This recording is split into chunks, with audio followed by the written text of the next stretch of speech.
Hi there, it's Anne here on the Life LDC Knits channel. Today I'd like to talk to you about shawls. I love shawls, and I've just finished my 2022 Advent shawl knit, which I was aiming to have done for the New Year's celebration, 2023 New Year's celebration. I almost made it, but let's get a cup of coffee, or I've got water today, a cup of tea, and let's just sit down and have a little chat about setting goals and how sometimes they work and sometimes they don't. Cheers.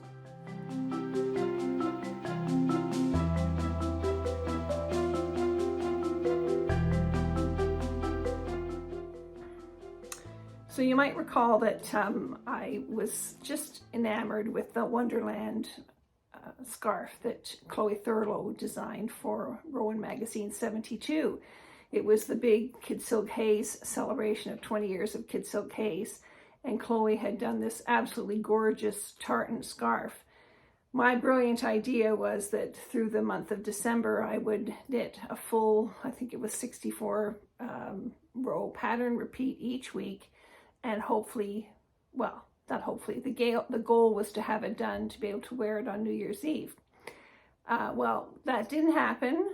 I sort of burnt myself out knitting it. I got to admit, I knit like a crazy woman, and I did have it, the majority of it knit for December 31st, but then I hit the wall.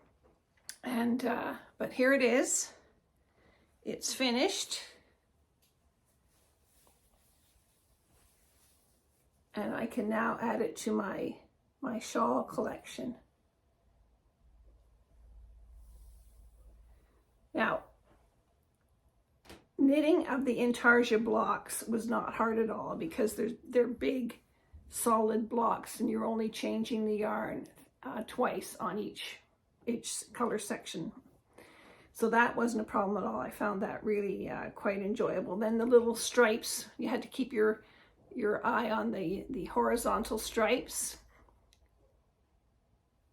And then once that was done, you had to do these vertical stripes, and you also had to do a nice fringe. Well, I love a good fringe, and I actually weighed the yarn that I had left, and I'll insert the video in here, but I decided that I didn't have enough of the Asian shade, and that's what's called for in the pattern, to finish the fringe. I tried all sorts of things. I started mixing up the shades. I put red, white, and black tassels at the bottom of each of the vertical lines, and tried to integrate in, and it just didn't suit. There's something about this Asian color that ties it all in. I guess it's the middle color of the shades that are used in the design, and it's just perfect. So I ended up having to order another ball of yarn, so I had to wait for that. And while I was waiting for that, I started contemplating the vertical stripes, and the pattern calls for them to be crocheted, so I got my crochet hook and my 2 strands of Kid Silk Haze and went for it, and didn't like it. I don't know why, just didn't like it. It's very fussy going straight down, crocheting up, straight down, holding the yarn below, crocheting up, you know. That's the kind of seam that was done on this Afghan. This is Lisa Richardson design, and I did a video on how to do this seam, and I think maybe it was the memory of this, joining these two kind of pieces together with this vertical seam. Maybe it was a mind block. Anyway, so my shawl waited quite a while I was waiting. Number one, I was waiting for the other ball of yarn to arrive, and number two, I just couldn't get my head around this vertical line. So then, not long ago, probably just last week, and here it is. It's the middle of, it's past the middle of February. I reread the pattern and it said you could daisy chain up these lines, and that's what I did. And while it's not perfect,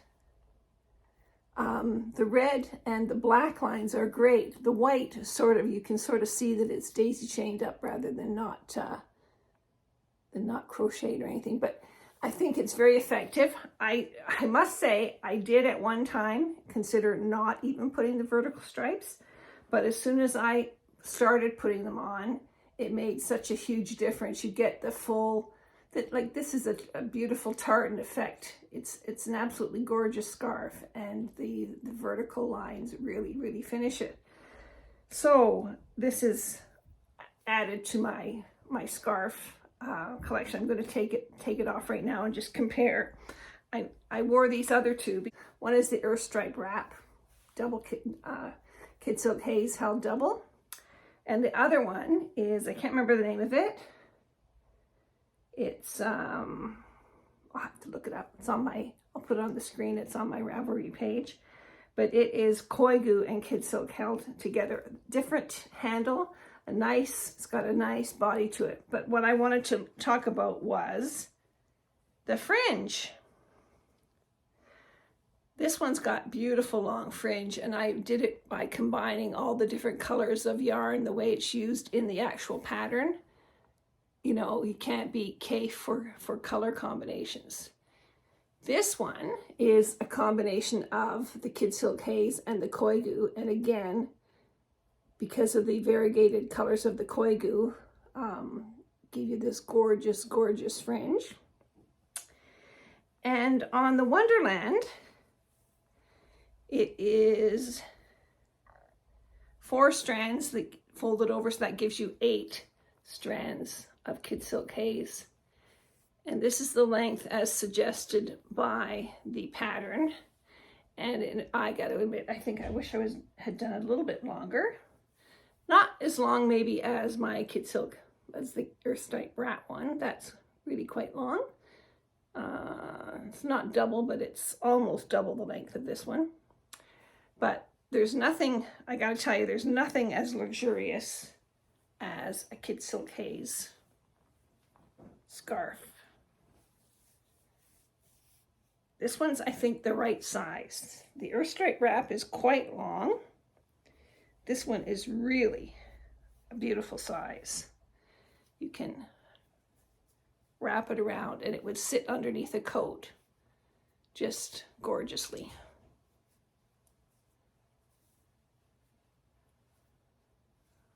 And look at that.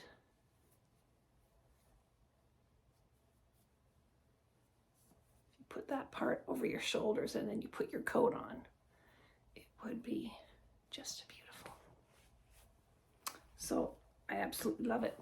And so if you want to check it out, it is in magazine 72, Rowan magazine 72. So the Wonderland scarf is done. And I just wanted to share that with you. If you'd like to knit maybe a simpler kid silk haze scarf, Chloe Thurlow has designed these 2 scarves available on the knitrowan.com website. They both use a selection, the kid silk haze selection yarn packs that Rowan's put together. So just go to knitrowan.com, click on patterns. Under patterns, click on all patterns under the digital patterns. Scroll down and you'll see the Kid Silk Haze Scarf ebook. These scarves are designed to use the Kid Silk Haze shade packs, gorgeous selection of yarns put together by Rowan's designers for you. Or of course you can use stash. So I learned of this little glitch on Ravelry. It seems that you can't just directly download the English ebook. If you try, it just doesn't let you. So one of the Ravelry people indicated that if you go first and order one of the other ones, like in this example, the German one, add it to your cart, and then go back and it'll allow you to add the English one. Just one of these annoying little glitches that drives you absolutely crazy. So then you can take the German one back out, eliminate it from your cart, and check out and download your free patterns. Of course, you do have to fill in all your stuff. It's better to have an account because they do want to know who's downloading their patterns, right? Simple little thing that gets you a nice, beautiful free pattern. Let me know if you're going to knit one, okay?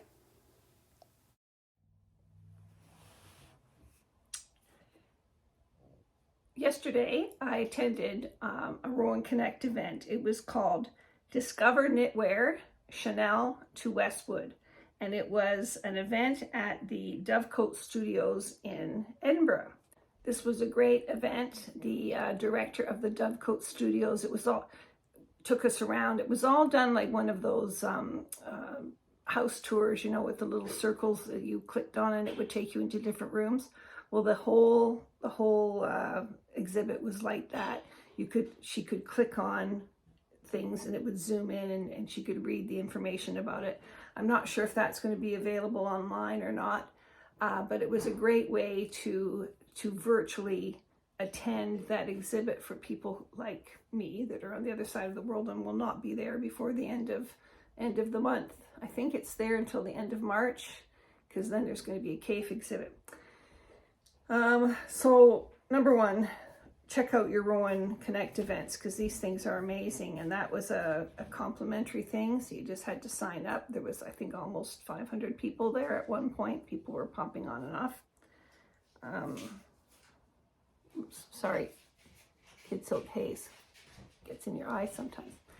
The thing that really struck me was the timelessness of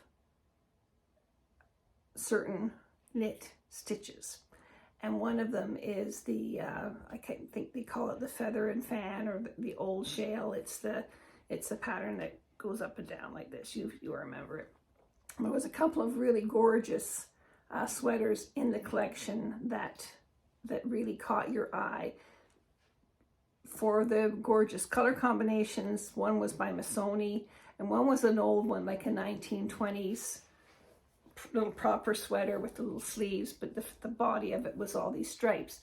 And it really struck me that a really good knit is a piece of art, and art never goes out of style. If you like it, you like it. So if you like it and you want to wear it, it never goes out of style. And so it brought to mind something that I have in my stash. It's been there since 2013. So what I found in my stash, and I knew right exactly where it was because it's such a special project that it deserves its own little plastic container. And it has a label on it, Hip, from magazine 53.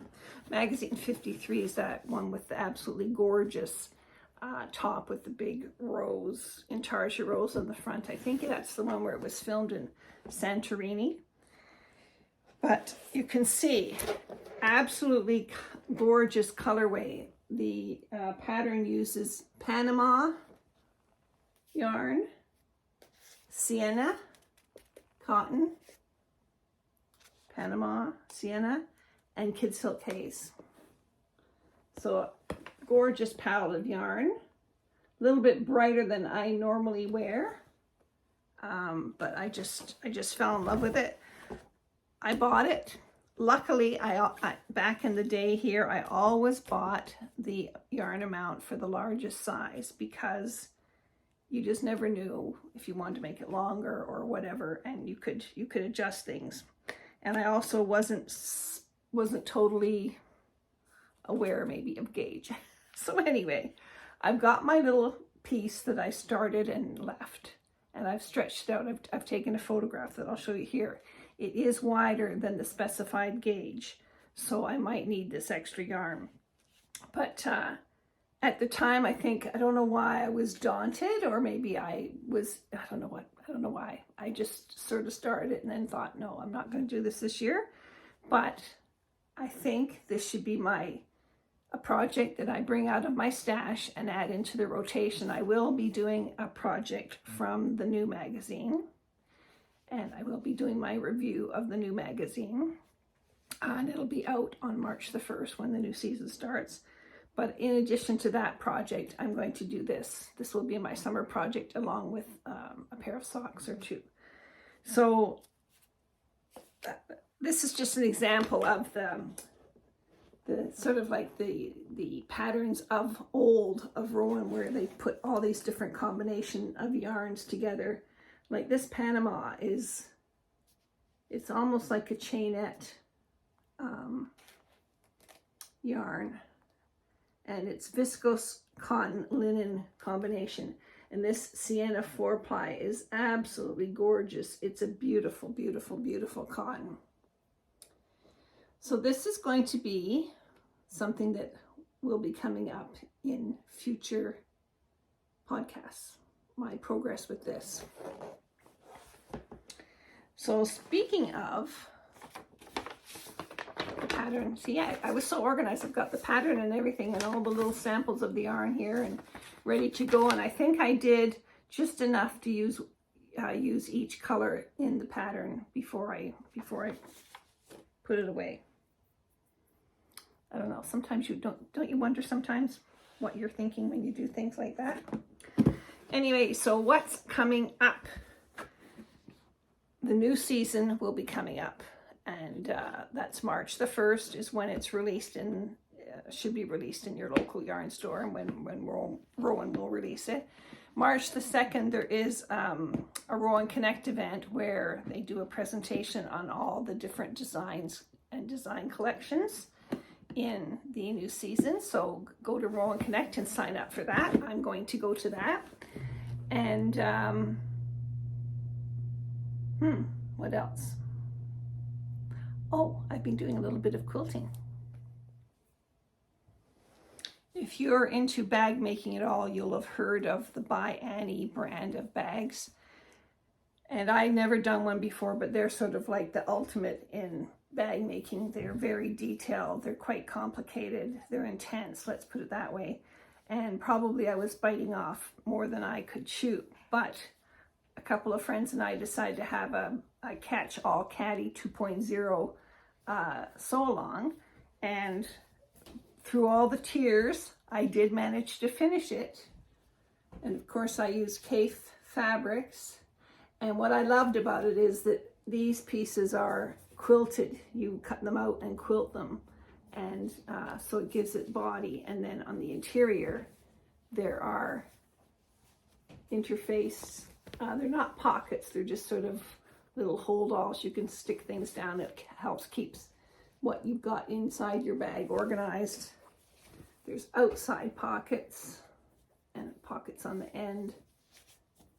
What am I going to do with it? I don't really know, but it was a challenge to make, and I appreciate the challenge. I love the combination of fabrics, the zigzag, again, that timeless zigzag pattern. And then I used a big floral, you can see it on the bottom, for the accent color and for the bindings. And then this, I think it's called a marble pattern, is for the lining. It's even underneath here.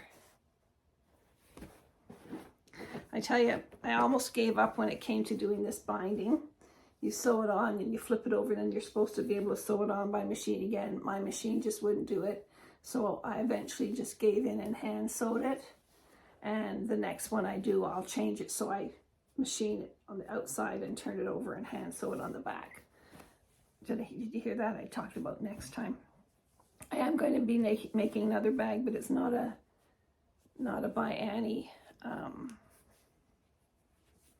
I've got all sorts of little sewing plans, so I hope you don't mind me sharing my sewing adventures with you, because I'm really enjoying getting back into sewing.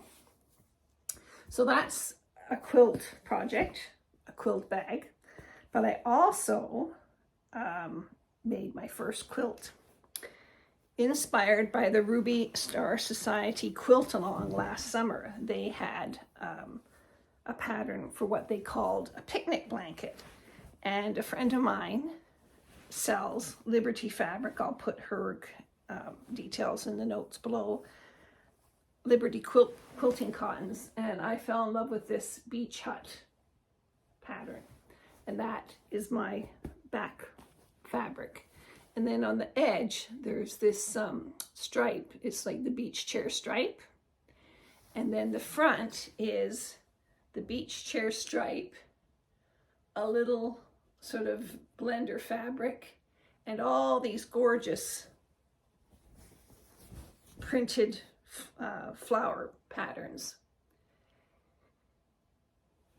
I love doing this. I love the simplicity of it. I don't think you're ever going to find me doing little intricate quilt patterns, but you never know. Never say never. And then I had all the great intentions of taking this in hand, quilting it myself. I was going to do big stitch quilting. And then I thought, you know what? I just need to get this quilt done. I needed the oomph of a finished project. So I took it to a local long arm, the Queen of Long Arm. And I had it, I don't know if you can see it, but there's sort of a swirly heart pattern all over it.